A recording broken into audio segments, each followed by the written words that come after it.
to? Happy birthday. Happy birthday. Nasabi sa'yo.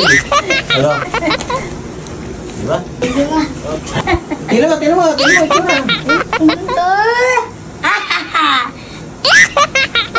Halo mga mami, sabang pinapaliguan ko nga si Kyle, kinuha na nga niya yung bigay ni Papa na RSL na raketa. Itatago niya nga lang to sa likod ng bag na Yonex na to. Katapos ko nga bihisan si Kyle, pinapaligpit na nga sa kanya ni Mama yung bag na to. Mamaya na nga daw dahil titignan niya nga muna daw yung raketa niyang iba dito. Kaya naman sinisipat-sipat pa nga talaga ni Kyle to, tapos tinitingnan niya nga kung may gas-gas. Sige na.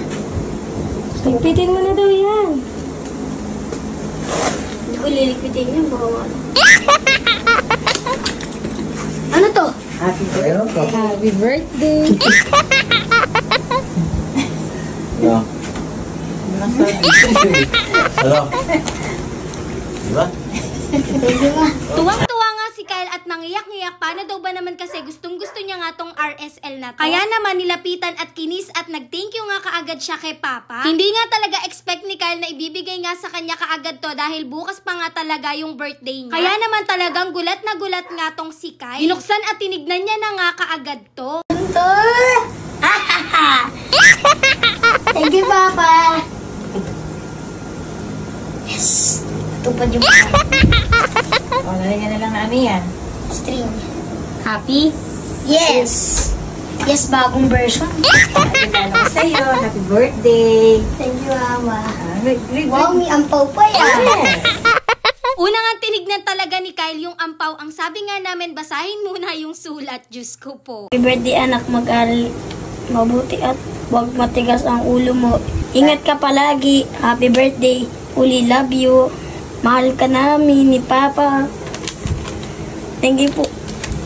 Thank you po, Mama. Welcome. Ampaw naman.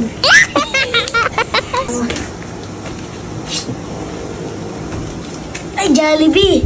Mamaya, bili mo ako, RSL. Thank you, Lord.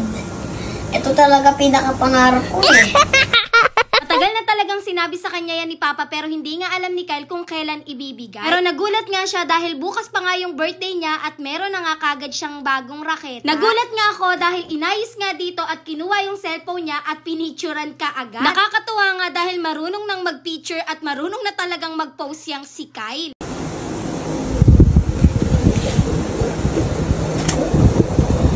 Talikod ka, talikod. Hindi nga daw siya makakatulog nito dahil excited na nga daw talaga siyang gamitin to. Sinisipat-sipat pa nga dito ni Kyle yung raketa niyang bago. How much?